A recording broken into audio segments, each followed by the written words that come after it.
BSc Food and Nutrition లో university first rank, second rank, third rank. Sun International, Visakhapatnam, Hyderabad. ప్రేక్షకులకు నమస్కారం. నేను మీ ప్రశాంత్ గొండియాల. ఇటీవల రాజధాని ప్రాంతంలో ఆమదాలవలస ఎమ్మెల్యే కోన రవికుమార్ సుడిగాలి పర్యటనలు జరిపారు. చాలా మంది వ్యక్తులను, అధికారులను కలిశారు. ఆ కలయిక వెనుక మర్మిట వారిని తెలుసుకుందాం. సార్, ఇటీవల సిఎస్ని కలిశారు. రాష్ట్ర వ్యాప్తంగా సిఎస్ను కోన రవికుమార్ కలవడం, కొన్ని విషయాలపై ఫిర్యాదు చేయడం రాష్ట్ర వ్యాప్తంగా చర్చనీయాంశంగా మారింది. ఏ సందర్భంలో కలిశారు, ఏమని ఫిర్యాదు చేశారు? ఈరోజు నేను జిల్లాలో ఉన్న, నియోజకవర్గంలో ఉన్న, విజయవాడలో ఉన్న నా పని, నేను వేసే ప్రతి అడుగు, చేసే పని ఈ నియోజకవర్గ అభివృద్ధి కోసం, ఈ నియోజకవర్గంలో సాగించిన అరాచకాలని అంతమొందించడం కోసమే నా అడుగులు. ఈరోజు ఎక్కడున్నా సరే ఉదయం నుంచి రాత్రి వరకు, నిన్న రాత్రి కూడా నాకు పడుకునేటప్పుడు 3 అయింది. అంటే అంతవరకు చూశాను ప్రజలు. ఈరోజు కూడా చూసాం. విజయవాడ నిన్న వెళ్ళింది, ముఖ్యమంత్రి గారిని కలిశాను. నా పొందూరు మండలంలో ఉన్న డిగ్రీ కాలేజ్ భవనాలు నిర్మించడానికి నిధులు మంజూరు చేయమని కోరాను. తొగరాంలో ఉన్న డిగ్రీ కాలేజీకి నిధులు మంజూరు చేయమని కోరాను. రొట్టవలసలో ఉన్నటువంటి జూనియర్ కాలేజీకి కొత్త భవనాలు నిర్మించడానికి నిధులు మంజూరు చేయమని కోరాను.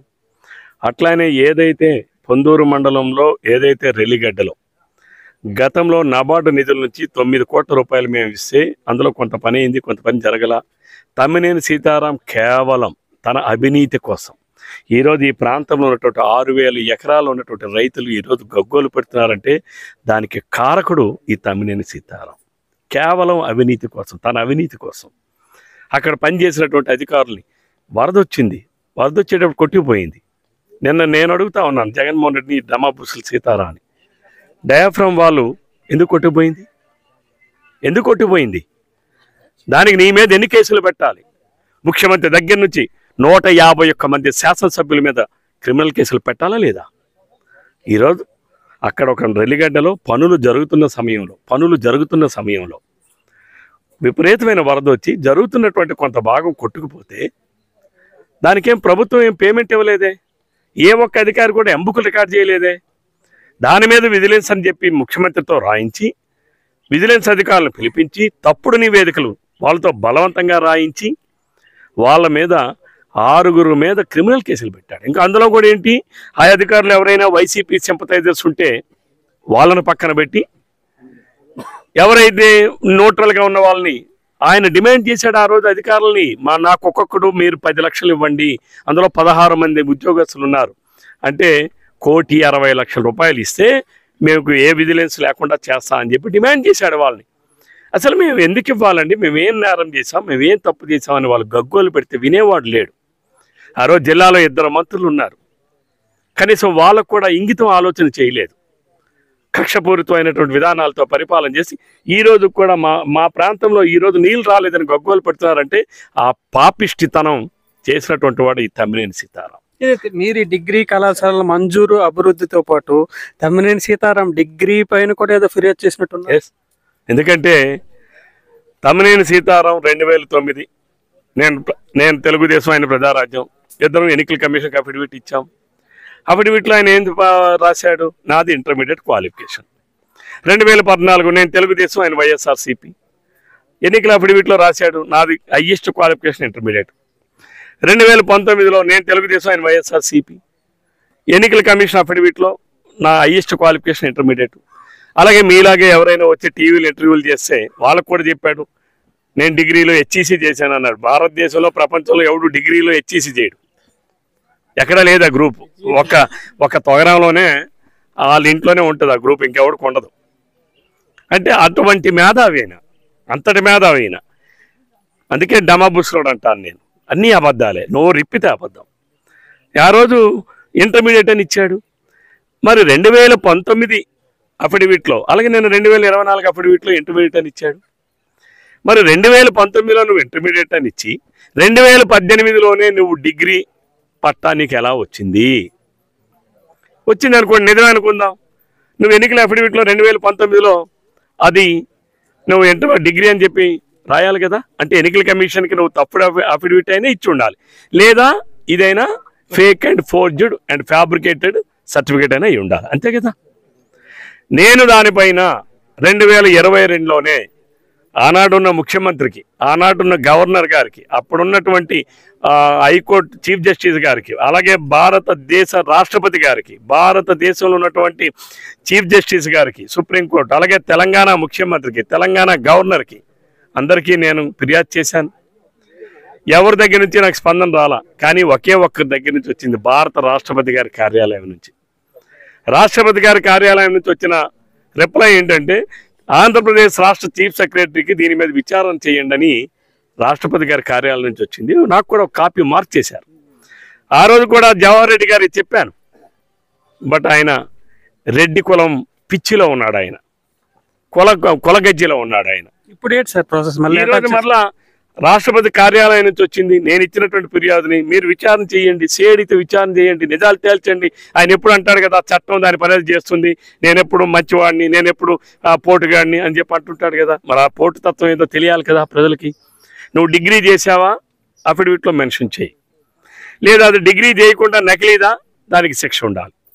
ఒక వ్యక్తి ఎవరైనా తప్పుడు అదే దొంగ సర్టిఫికేట్లు తీసుకుని హ్యాండిక్యాప్డ్, ఎవరో పేదోడు ఒక హ్యాండిక్యాప్డ్ పెన్షన్ తీసుకుంటే నువ్వు దొంగ సర్టిఫికేట్ తీసుకున్నావని రద్దు చేస్తున్నామే పెన్షన్.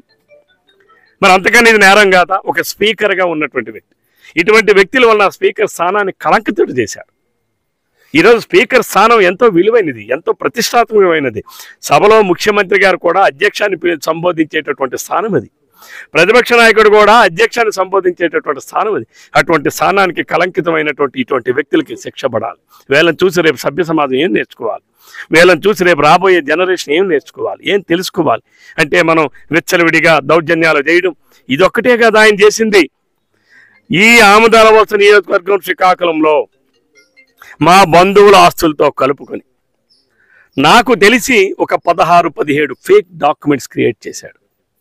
ఈరోజు కృష్ణాపురంలో చచ్చిపోయిన వాళ్ళ మీద ఫేక్ డాక్యుమెంట్ క్రియేట్ చేసి కోర్టులో కేసులు వేస్తే కోర్టు ఏమని తీర్పిచ్చిందో తెలుసా? మీరు ఫోర్జరీ డాక్యుమెంట్ పెట్టి కేసు వేశారు, వీళ్ళ మీద క్రిమినల్ యాక్షన్ తీసుకోండి అని చెప్పి కోర్టు జడ్జిమెంట్ ఇచ్చింది. అలాగే వాళ్ళ ఇంట్లో ఎవడో ఉంటే పాప వాడి మీద 10 లక్షలు 2 ప్రామిసరీ నోట్లు ఫేక్, ఎవరు ఆ అబ్బా కొడుకులు ఇద్దరు ఫేక్ డాక్యుమెంట్స్ క్రియేట్ చేసి అది కూడా కోర్టులో వేస్తే ఫోరెన్సిక్ డిపార్ట్మెంట్ వారు ఈ 2 కూడా ఫోర్జరీ డాక్యుమెంట్స్ అని ఇచ్చారు. అలాగే పాపం బొడ్డిపల్లి నారాయణరావు అని retired and removed from service constable, తొగరాంలో ఉండి బాగా ఇసుకను చేసేవాడు. సీతారాంకే పాపం దండిగా ఇచ్చేవాడు. ఆడెక్కడో రాఘోల్ దగ్గర సైట్ కొనుక్కుంటే వాడు చచ్చిపోయిన తర్వాత సైట్ ఏమో వాడి భార్య పేరు మీద ఉంది. వాడు చచ్చిపోయినోడి పేరు మీద ఒక ఫేక్ డాక్యుమెంట్ క్రియేట్ చేసి మీ ఆయన నాకు అగ్రిమెంట్ కట్టాడంటాడు. అది చెల్లుతుందా?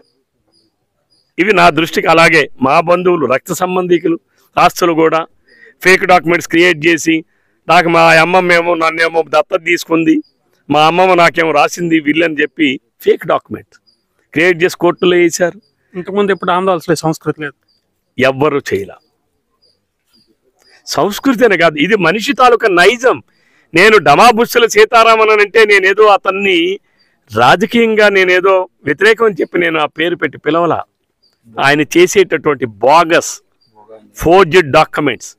ఈరోజు మా ఆమదాల వలసలో భోగి ఆంజనేయులు అనే వ్యక్తి 83లో ఎన్టీ రామారావు గారు పార్టీ పెట్టినప్పుడు తెలుగుదేశం పార్టీకి వచ్చి ఆ రోజు తమ్మినేని సీతారాం ఆమదాల వలసకు వచ్చి నాకు ఇల్లు ఇవ్వండి. ఆమదాల వలసలో ఆ రోజు బొడ్డెపల్లి రాజగోపాలరావు గారి అధీనంలో ఉన్నటువంటి ఆమదాల వలసలో ఎవడైనా ఇల్లు ఇవ్వాలంటే ఎవడు ముందుకు రాలా. భోగాంజనేయులు అనే వ్యక్తి ఆయన ఇంటికి ఆశ్రయం ఇచ్చి, ఆయన బతికున్నన్నాళ్ళు ఆయనకి పెట్రోల్ బంక్ ఉండేది, పెట్రోల్ బంక్ ఉన్నంత వరకు ఉచితంగా పెట్రోల్ పోయించారు ఆయన కారుకి. అటువంటి వ్యక్తి ఆయన చనిపోతే వాళ్ళ పిల్లల్లో ఏదో మనస్పర్ధలు వచ్చి వాళ్ళ ఆస్తుల్లో గొడవలు పడితే అందరినీ రమ్మనమని చెప్పి నేను సెర్చ్ చేస్తానని చెప్పి ఆ ఆస్తులు రాయించుకొని ఈ రోజు కూడా చిల్లిగా ఇవ్వలేదు.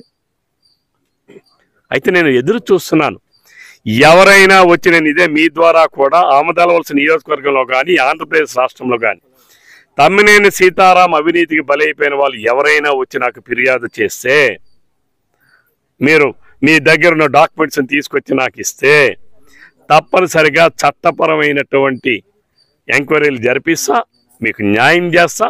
చట్టపరంగానే చట్టం దాని పని చేస్తుందని ఈ డమాబుస్లోడు అనేక మర్యాదలు చెప్పాడు. దాని పని అది చేయనిస్తా. నేను అందరికీ సంబంధించి ఒక క్లారిటీ ఇచ్చారు. ప్రస్తుతం రాష్ట్ర వ్యాప్తంగా ఎమ్మెల్సీ అనంతబాబు వ్యవహారం రచ్చకెక్కుతుంది. కానీ మీరే కావాలని వీడియోలు మార్ఫింగ్ చేసి ఆయన మీద బుర్ర జల్లుతున్నారని ఆయన ఆరోపణ. అనంతబాబు లాంటి వాడి మీద డిస్కషన్ ఏంటండి? ఇదే ఫేక్ ఫెలో, వాడు ఒక స్మగ్లర్. వీళ్ళందరూ కూడా ట్రైబల్లో అంటే కొండల ప్రాంతానికి వెళ్ళి, ఏజెన్సీ ప్రాంతానికి వెళ్ళి అక్కడ ఉన్న ట్రైబల్స్ తాలూకా అమాయకత్వాన్ని ఆసరా చేసుకుని కొంతమందిని గ్యాంగ్గా పెట్టుకొని ఒక రౌడీజాన్ని నడిపిస్తున్నటువంటి ఒక స్మగ్లర్ ఆయన కోసం మాట్లాడండి. వాళ్ళకి ఏమైనా విలువలు ఉన్నాయా? డ్రైవర్ని మర్డర్ చేసి మళ్ళీ డ్రైవర్ ఇంటికే పార్సిల్ తీసుకెళ్ళి ఇచ్చినటువంటి వ్యక్తి ఆయన కోసం మాట్లాడండి. ఎందుకు ఏం అవసరం అండి? మార్ఫింగ్ చేయాల్సిన అవసరం ఏంటి వచ్చింది? ఎవరికైనా ఎందుకు వస్తుంది? మార్ఫింగ్? ప్రతి మనిషిలో కూడా వీక్నెస్ ఉంటే ఉండొచ్చు, కానీ దానికి కొన్ని పరిమితులు ఉండాలి, కొన్ని హద్దులు ఉండాలి. హద్దులు దాటి ప్రవర్తించేటప్పుడు ఈరోజు సోషల్ మీడియా చాలా ఫాస్ట్గా ఉంది, అది ఎవడం చెప్పలేం. కాబట్టి ఆ రోజు కూడా ఇలాగే చెప్పాడు ఆయన. ఎవడు పార్లమెంట్ సభ్యుడు, ఏం పేరు? వైసీపీలో ఉన్నటువంటి పార్లమెంట్ సభ్యుడు, ఏం పేరండి ఆయన పేరు? హిందూపురం పార్లమెంట్ సభ్యుడిగా చేశాడు. ఆయన కూడా గోరెట్ల మాధవ్, ఆయన గుడ్డలిప్పి జనం చూపించాడు, ఈయన గుడ్డలిప్పి జనం చూపించాడు. అంబటి రాంబాబు, సుకన్య, అదేదో ఇంకేవో ఇదో గంట అరగంటలు అనేక మంది అండి. ఎందుకంటే జగన్మోహన్ రెడ్డి ఇట్ సెల్ఫ్ ఆర్థిక నేరస్తుడు. ఎందుకు ఆ పార్టీలో ఇలా జరుగుతున్నాయనంటే, తెలుగుదేశం పార్టీ 45 సంవత్సరాలు అవుతుందండి. ఏనాడు ఎప్పుడు ఎక్కడ ఎటువంటి జరగల. ఎందుకంటే జగన్మోహన్ రెడ్డి ఇట్ సెల్ఫ్ ఇది fake fellow. Jaganmohan Reddy it self ఈయన నేరస్తు, నేర మనస్తత్వం కలిగిన వాడు. ఆయనకి అవేమీ తప్పులుగా కనిపించవు. అదే చంద్రబాబు నాయుడు అయితే ఇటువంటి వ్యక్తిని ఇమ్మీడియట్గా సస్పెండ్ చేస్తాడు. ఎందుకు చేయలేదు జగన్మోహన్ రెడ్డి? ఆ రోజు గోరెంట్ల మాధవ్ని ఎందుకు చేయలేదు అంటే, జగన్మోహన్ రెడ్డి ప్రోత్సహిస్తున్నాడు వాళ్ళ శాసనసభ్యుల్ని, వాళ్ళ పార్లమెంట్ సభ్యుల్ని. మీరు ఊరి మీద పడండి, ఊరి మీద ఉన్న ఆడవాళ్ళందరినీ తెరిచేయండి, ఊరి మీద ఆడవాళ్ళకి అందరికీ చూపించండి అని జగన్మోహన్ రెడ్డి ప్రోత్సహిస్తున్నాడు. ఫైనల్ కన్క్లూజన్ సార్, ఏదైతే ప్రస్తుతం నారా లోకేష్ ప్రజా దర్బార్లో సామాన్యులు అందరూ కలుస్తున్నారు, ఎమ్మెల్యే హోదాలో మీరు కలవడం చర్చనీయాంశంగా మారింది. ఏం పర్పస్? పర్పస్ ఏం లేదండి. నేను ఎవరిని ఎక్కడ కలిశాను అనేది ముఖ్యం కాదు. నా ప్రజల సమస్యల పరిష్కారం కోసం ఎక్కడికైనా వెళ్తాను నేను. ఇది నాకు అలవాటు. ఇది నేను ప్రతిపక్షంలో ఉన్నాను. అనేక మంది మాజీ మంత్రులు, మాజీ శాసనసభ్యులు గ్రీవెన్స్కి వెళ్ళాలంటే వాళ్ళకి కాస్త ఇది ఉండేది. మీరే చూశారు కదా, సోమవారం వస్తే గ్రీవెన్స్కి వెళ్ళేవాడిని, ప్రజా సమస్యల మీద వెళ్ళేవాడిని. నా అంతిమ లక్ష్యం ప్రజా సమస్యల పరిష్కారం కోసం వెళ్ళాను. ఆ రోజు నేను ఎందుకు వెళ్ళానంటే, మా ఆమదాలసలో గవర్నమెంట్ ఐటీఐ శాంక్షన్ అయింది, దానికి ఫైనాన్షియల్ శాంక్షన్ లేదు, పోస్టల్ శాంక్షన్ లేదు. నేను అసెంబ్లీలో క్వశ్చన్ రైట్ చేసినప్పుడు ఆయన సమాధానం ఇచ్చారు. దానికి కొనసాగింపుగానే ఇప్పుడు నాకు ఫైనాన్షియల్ పోస్టులు అన్నీ కూడా శాంక్షన్ కావాలి. రేపు ఫైనాన్షియల్ ఇయర్లో, ఎకడమిక్ ఇయర్లో ఆ కాలేజీని నా కాన్స్టిట్యున్సీలో స్టార్ట్ చేయాలని చెప్పి నేను వారికి లెటర్ ఇచ్చాను. అలాగే ఎవరో వచ్చారు మా నాయకులు, వాళ్ళకేదో పదవుల కోసం, నామినేటెడ్ పదవుల కోసం, వాళ్ళ కోసం కూడా వెళ్ళి చెప్పాం. నువ్వు డైలీ కలుస్తాను, ఎక్కడ కలిశాననేది ముఖ్యం కాదు. నా పర్పస్ ఏంటంటే నా టైం ఇప్పుడు, ఎందుకంటే ఆయన morning 8:30 to 9:30, 7:30 to 8:30 or 9:30 available ఉంటున్నారు. ఇంకా అంతకన్నా ఏం కావాలండి? ఇంట్లో వెళ్ళి కలిస్తే మేమైనా రహస్యాలు మాట్లాడుకుంటామా? ప్రజా సమస్యలు ఎక్కడ మాట్లాడినా ఒకటే కదా. ఫైనల్గా ఈ 100 రోజులు పూర్తవుతుంది, సమీపానికి వస్తుంది. ఈ 100 రోజుల పాలనకు మీరెన్ని మార్కులు ఇస్తారు మీ కూటమి సర్కార్ పాలన? మేము వచ్చిందే ఊబులో ఉన్నటువంటి ప్రభుత్వం ఏర్పాటు చేశాం. ఈ రాష్ట్రం 12 లక్షల కోట్ల రూపాయల అప్పుల్లో ఉన్నటువంటి రాష్ట్రానికి ఈరోజు మేము బాధ్యత వహిస్తున్నాం. పూర్తిగా అన్ని సహజ వనరులు దోపిడీ జరిగినటువంటి పరిస్థితులు ఈ రాష్ట్రానికి మేము నాయకత్వం ఇస్తున్నాం. ఇచ్చిన మాట నిలబెట్టుకొని 56 లక్షల మందికి వెంటనే ఏప్రిల్ నెల నుంచి 4,000 రూపాయల పెన్షన్ అమలు చేస్తాం. 20 రోజుల్లో అమలు చేసాం. అలానే అన్నా క్యాంటీన్లు పెడతామని చెప్పాం, అన్నా క్యాంటీన్లు ఏర్పాటు చేసాం. అలానే మా సూపర్ 6 ఏవైతే ఉన్నాయో వాటన్నిటికీ కూడా ప్రణాళికలు సిద్ధం చేస్తున్నాం. ఒక పక్కన కాంట్రాక్టర్లకి పేమెంట్స్ ఇస్తున్నాం. గడిచిన ఈ రోజుకి మీకు 46,000 కోట్ల రూపాయలు కాంట్రాక్టులకి పేమెంట్స్ ఇవ్వాలి. ఇంకా ప్రభుత్వం, వైసీపీ ప్రభుత్వం అలాగే వసత దీవెన అని చెప్పి, విద్యా దీవెన అని చెప్పి, వీటన్నిటికీ కూడా అనేక విద్యార్థులు దానికి కూడా ఇంకొక 10,000 కోట్ల రూపాయలు పేమెంట్స్ ఇవ్వాలి. ఇంకా ఇతర డిపార్ట్మెంట్కి అన్నిటికీ 1,00,000 కోట్ల రూపాయలు ఇంకా లైబిలిటీస్ ఉన్నాయి. 1,00,000 కోట్లు అంటే మన రాష్ట్రానికి ఒక సంవత్సరానికి వచ్చే ఆదాయం 1,00,000 కోట్లు. అంటే ఈ సంవత్సరం ఆదాయం అంతా కూడా మనం అప్పులు తీర్చడానికి కాదండి నేను మాట్లాడుతున్నది, పేమెంట్స్ ఇవ్వడానికి. అప్పులు వేరేగా ఉన్నాయి 12 లక్షల కోట్లు. ఆ 1,00,000 కోట్లకి మళ్ళీ వడ్డీలు మనం చెల్లించాలి, ప్రతి నెల చెల్లించాలి, అసలు చెల్లించాలి, వడ్డీ చెల్లించాలి. అది కాకుండా 1,00,000 కోట్ల రూపాయలు మనం ఇప్పుడు లైబిలిటీస్ ఉన్నాయండి. అంటే ప్రభుత్వం ఈరోజు ఛాలెంజ్గా ఉన్నాం. ఈరోజు అందుకనే మనం ఈరోజు మాకు క్లారిటీ వస్తుంది. ఈ 3 నెలలు సమయం అసలు రాష్ట్రంలో మేము ఎక్కడున్నాం. ఇప్పుడు నేను నా నియోజకవర్గంలో అధికారులతో నిత్యం మాట్లాడుతున్నాను. అంటే ఏ పరిస్థితుల్లో ఉన్నాం. ఆ రోజు నేను జైకా నిధులు తీసుకొచ్చాను నారాయణపురం ప్రాజెక్టుకి 141 కోట్లు, కనీసం 10 కోట్లు కూడా పనికాల. ఆ రోజు నేనే శ్రీకాకుళం టు ఆంధ్రప్రదేశ్ రోడ్డుకి నిధులు తీసుకొచ్చి పనులు మంజూరు చేయించి పనులు ప్రారంభించాం. వాటిని రద్దు చేశారు. ఈరోజు కూడా కాల అవుతుంది. వచ్చే నెల సెప్టెంబర్ ఎండింగ్ నాటికి ట్రాఫిక్ వర్తి రోడ్ ఆమ్దాల వలస నుంచి శ్రీకాకుళం వరకు కూడా 5 నిమిషాల్లో వెళ్ళేటటువంటి రోడ్డును తయారు చేస్తాం. మిగిలినటువంటి పనులు మధ్యలో డివైడర్స్, లైటింగ్స్, అలాగే అవన్నీ కూడా అది నెమ్మది జరుగుతాయి. కాబట్టి మేము ఒకదాని మీద ఒకటి ప్రయారిటీస్గా పెట్టుకొని ముందుకెళ్తున్నాం. కాబట్టి మేము ఈ ప్రభుత్వం ఈ 100 రోజులు కూడా బ్రహ్మాండం చేస్తాం. రేపు 6 పథకాలు కూడా అమలు చేయబోతున్నాం. రేపు అక్టోబర్లోనే రేపు దీనికి కూడా పోలవరం కూడా రేపు నవంబర్ నుంచి పనులు ప్రారంభిస్తాం. అట్లానే రాజధాని పనులు కూడా ఆల్రెడీ ప్రారంభించాం. అట్లానే ఇవన్నీ కూడా ఇట్లానే అన్ని దగ్గర కూడా అభివృద్ధి కార్యక్రమాలు కాంట్రాక్టర్స్ కూడా చెప్పి ఇవన్నీ చేస్తున్నాం. కాబట్టి ఈ 100 రోజులు ఇది ఒక పరీక్షా కాలం. దానిని అధిగమించి ఈరోజు ముందుకెళ్తున్నాం. సంక్షేమ కార్యక్రమాలు చేస్తున్నాం. జగన్మోహన్ రెడ్డి 3,000 రూపాయలు పెన్షన్ ఇస్తాననేది ఇచ్చాడా?